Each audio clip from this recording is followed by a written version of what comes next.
Okay, this one's going to be funny. Oh, we're still on the old one. We're just going to clear it.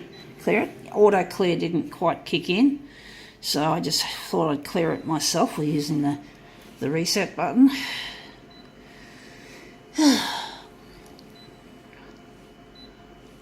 And photocopiers are funny machines when you think about it.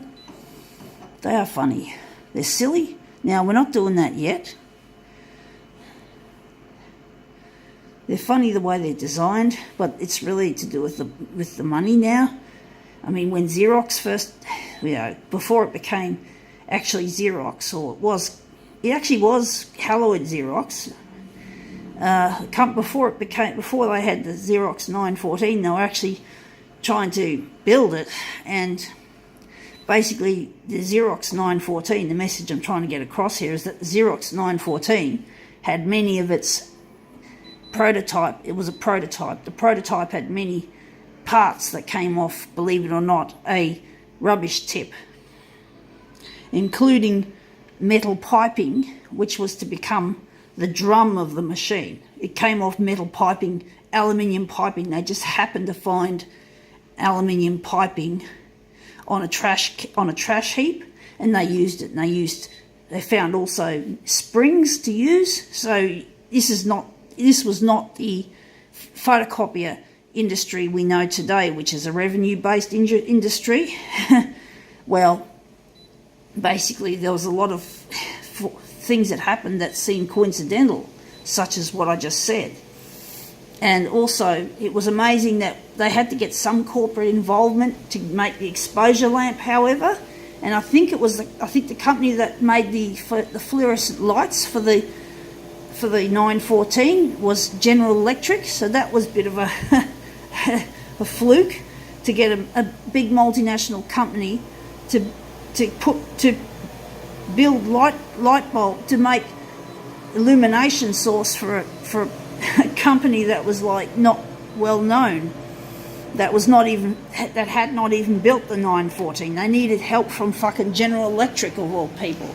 But fortunately GE did the right thing, and of course if it wasn't for General Electric or even finding things on the rubbish tip, we wouldn't have our photocopier may have come later in time.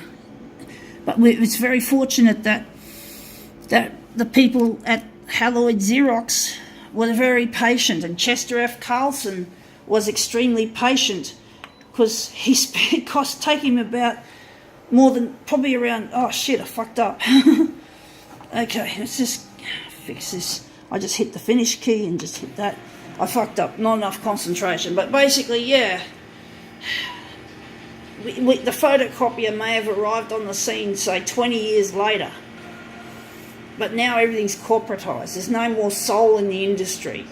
Even in the 90s, we had a bit of soul come back into the industry, but the industry just went all capitalist and funny and just love their money. That's a funny little rhyme I just made up. But I like the colours in that. I'm happy with that, so we're going to just simply enlarge it. So, but basically, yeah, it was amazing how the machine came about. And companies like IBM were trying to poach the process off little Haloid Xerox, apparently, when they found out how lucrative it was going to be. But before it was lucrative, IBM were one of the many companies that rejected the idea of the process to be known as xerography. This is xerography, however different it is to what it was.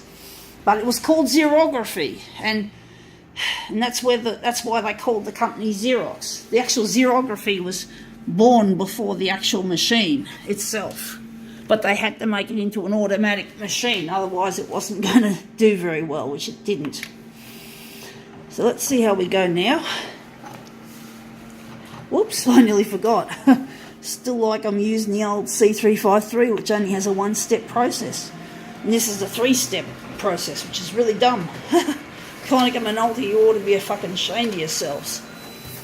Anyway, we're not going to go any further. I think that's good enough. But anyway, that looks good. Gotta go.